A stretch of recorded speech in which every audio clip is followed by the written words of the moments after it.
दोस्तों dream study tutorials में आप सभी का स्वागत है। इस वीडियो में हम प्रोनाउन के बारे में पढ़ेंगे। प्रोनाउन क्या होता है, इसके टाइप क्या होते हैं और इसे कहाँ इस्तेमाल किया जाता है और कैसे इस्तेमाल किया जाता है। तो बिना देरी किए शुरू करते हैं।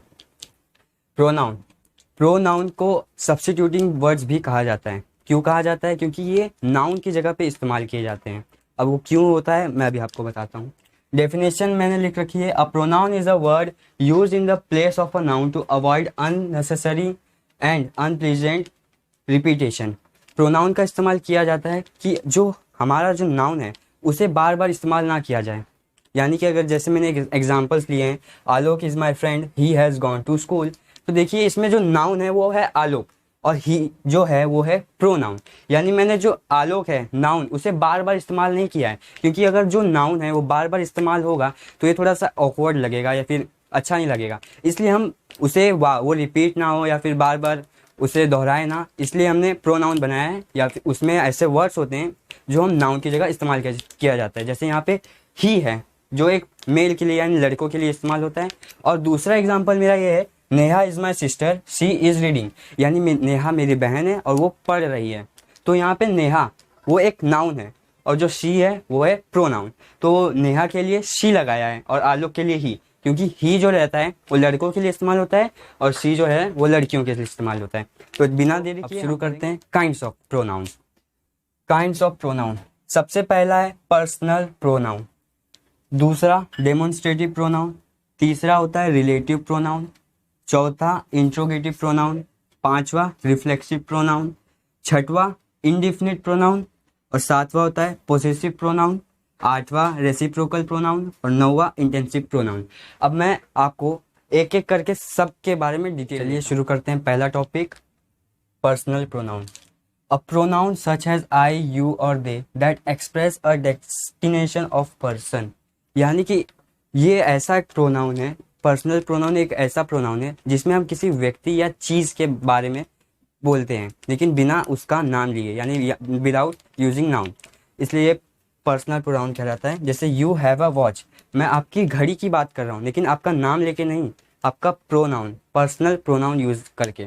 और जैसे he will read a book, यानी वो पढ़ेगा, वो एक बुक पढ़ेगा, इसमें भी मैंने आपका नाम यूज़ नहीं किया है, आपका पर्सनल प्रोनाउन यूज़ किया है। यानी कि पर्सनल प्रोनाउन अगर सीधे से बताऊँ तो कोई भी चीज़ या फिर व्यक्ति के लिए यूज होने वाली वर्ड्स। तो अब शुरू करते हैं हमारा दूसरा टॉपिक। चलिए शुरू करते हैं डेमोन्स्ट्रेटिव प्रोनाउन।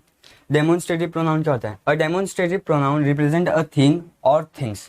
जो डेमोन्स्ट्रेटिव प्रोनाउन होता है ना, वो चीज़ या चीज़ों को रिप्रेजेंट करता है। जैसे कि यहाँ पे मैंने कुछ ब्रैकेट में लिखा है, जैसे दिस, दीज, दैट, दोस, ये चारों डेमोन्स्ट्रेटिव प्रोनाउंस वर्ड्स हैं। अब देखिए जैसे एग्जांपल में दिस इज माय हाउस, जो दिस है ना वो हाउस को क्या कर रहा है? रिप्रेजेंट कर रहा है कि ये वो मेरा घर है। जैसे that is a mango tree, that जो है वो मैंगो ट्री को रिप्रेजेंट कर रहा है।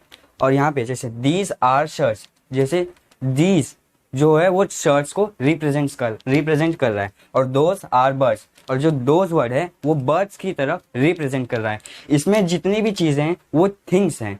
जैसे कि हाउस और ट्री वो थिंग है और जो शर्ट और बर्ड्स है वो थिंग्स हैं, यानी वो प्यूरल है और ये नहीं, ये सिंगुलर है, माफ कीजिए, ये सिंगुलर है और ये प्यूरल है। जो दिस और दैट होता है वो प्यूरल सिंगुलर के लिए यूज किया जाता है और जो दीज और दोस है वो प्यूरल के लिए इस्तेमाल किया जाता है। तो चलते हैं अपने नेक्स्ट टॉपिक की। चलिए दोस्तों शुरू करते हैं relative pronoun. Relative pronoun, we use relative pronoun to connect clauses together. हम रिलेटिव प्रोनाउन का इस्तेमाल करते हैं कि दो अलग अलग क्लॉसेस को जोड़ सकें। अब आप सोचे होंगे कि क्लॉसेस क्या होता है? तो क्लॉसेस वो होता है जिसमें एक सब्जेक्ट या एक वर्ब जरूर होता है। जैसे राम प्ले क्रिकेट, इसमें जो राम है वो सब्जेक्ट है और उसका जो वर्ब है वो है प्ले। तो आप समझ गए होंगे कि क्लॉसेस क्या होता है।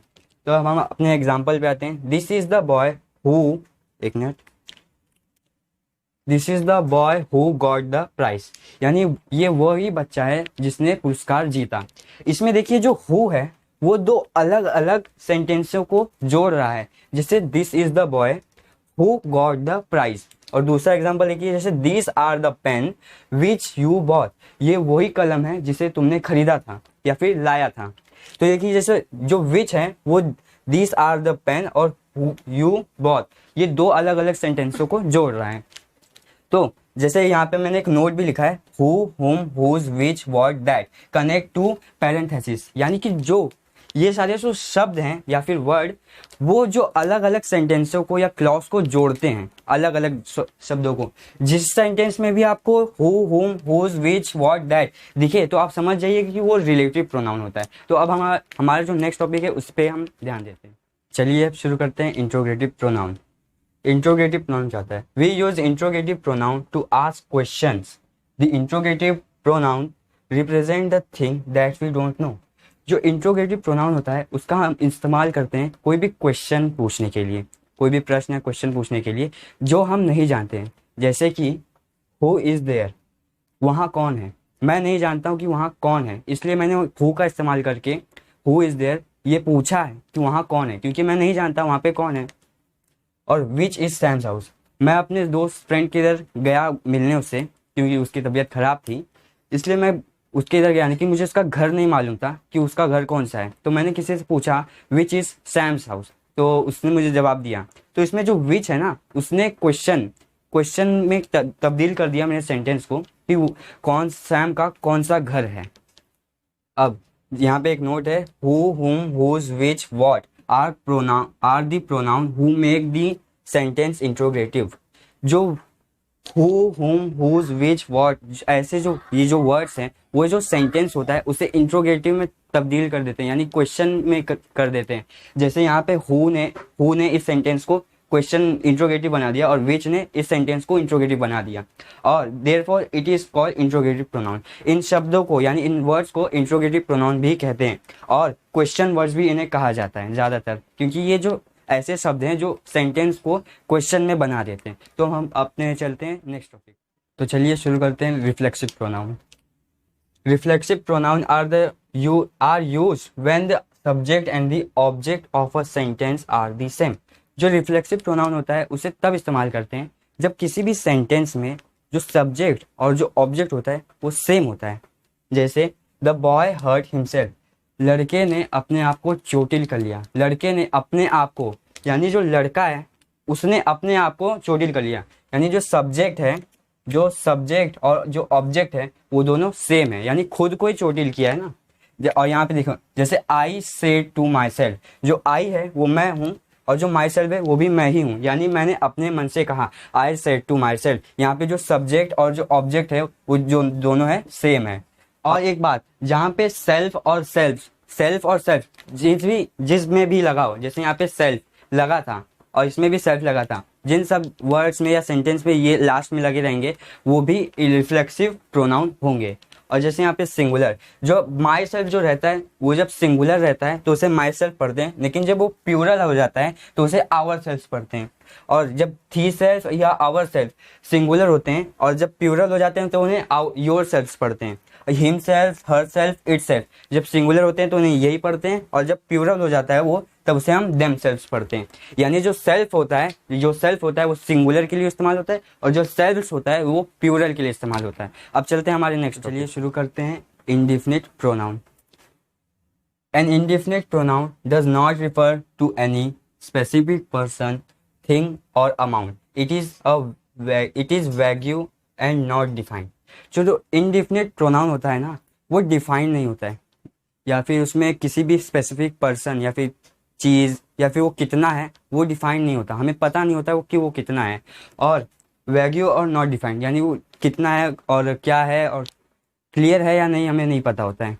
तो अब एग्जांपल देखते हैं, जैसे each of the player have a doctor. Each of the player have a doctor, इसमें ये तो कहा है कि प्लेयर हैव अ डॉक्टर, यानी सारे खिलाड़ियों के पास अपना एक पर्सनल डॉक्टर है, लेकिन हमें ये नहीं पता है कि वो कौन सी टीम के प्लेयर हैं और कितने प्लेयर हैं। ये भी तो नहीं पता कि वो क्रिकेट के प्लेयर्स हैं, कबड्डी के प्लेयर्स हैं, खो खो के प्लेयर्स हैं, ये हमें नहीं पता। इसलिए ये है इंडेफिनिट प्रोनाउन। और जो दूसरा है, I have eaten everything in my fridge, जो मेरे फ्रिज में था मैंने वो सब खा लिया, लेकिन मुझे या आपको ये नहीं पता कि मेरे फ्रिज में क्या क्या था। तो ये भी है इंडेफिनिट प्रोनाउन, जो डिफाइंड ना हो या क्लियर ना हो कि कितना है क्या है, और स्पेसिफिक ना हो। ठीक है, अब शुरू करते हैं हमारा 7वां टॉपिक। 7वां टॉपिक शुरू करने से पहले एक चीज़ मैं बता दूं कि आपको ये पता होगा कि प्रोनाउन के 9 काइंड्स होते हैं। जो शुरू में मैंने 5 काइंड्स बताए वो जो थे वो मेन थे। जो बाकी के मैं 4 बताऊंगा, यानी 6 से लेकर 9 तक, वो ज़्यादा इंपॉर्टेंट तो नहीं, लेकिन मैं उसे इसलिए बता रहा हूँ ताकि आपको पता हो जाए कि वो होते हैं।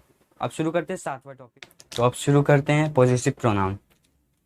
We use possessive pronoun to refer to a specific person, people और थिंग और थिंग्स। यानी कि जो पॉसेसिव प्रोनाउन होता है वो हम किसी स्पेसिफिक पर्सन, पीपल, थिंग या थिंग्स को रिफर करता है।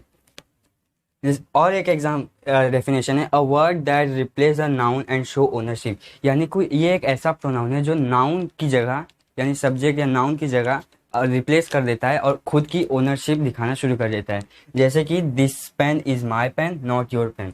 ये मेरी कलम है, तुम्हारी कलम नहीं है। इसमें जो माई है वो ओनरशिप दिखा रहा है कि वो मेरी पेन है, और जो योर है वो कि आपका पेन नहीं है, वो मेरा पेन है। यहाँ पे जो माई है वो ओनरशिप दिखा रहा है। और जैसे आई, माई और ये सब ऐसे वर्ड्स हैं जो ओनरशिप दिखाते हैं, इसलिए ये पोसेसिव प्रोनाउंस वर्ड भी कहलाए जाते हैं। तो अब चलते हैं नेक्स्ट टॉपिक पे। चलिए शुरू करते हैं रेसिप्रोकल प्रोनाउन।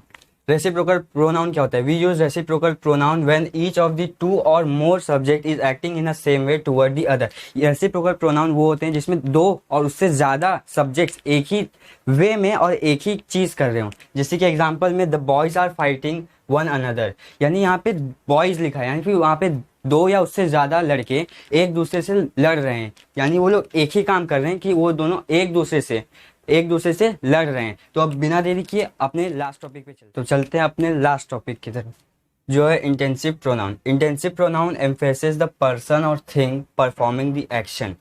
इंटेंसिव प्रोनाउन वो होते हैं जो कोई पर्सन या फिर कोई थिंग जो एक्शन कर रहा हो कोई प्रेशर के द्वारा। जैसे कि एग्जांपल है the boy made breakfast himself.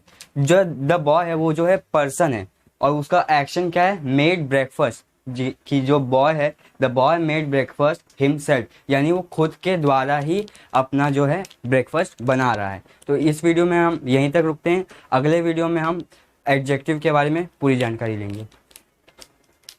So friends, I hope आपको ये वीडियो बहुत पसंद आई होगी। पसंद आई है तो आप एक लाइक ज़रूर कर दीजिए, और अगर आप हमारे चैनल पे नए हैं तो इसे प्लीज़ सब्सक्राइब कर दीजिए, और अगर आपने इसे सब्सक्राइब किया है तो बहुत बहुत धन्यवाद, और हमारा ये वीडियो देखने के लिए बहुत बहुत थैंक यू। तो अब मिलते हैं अगले वीडियो में।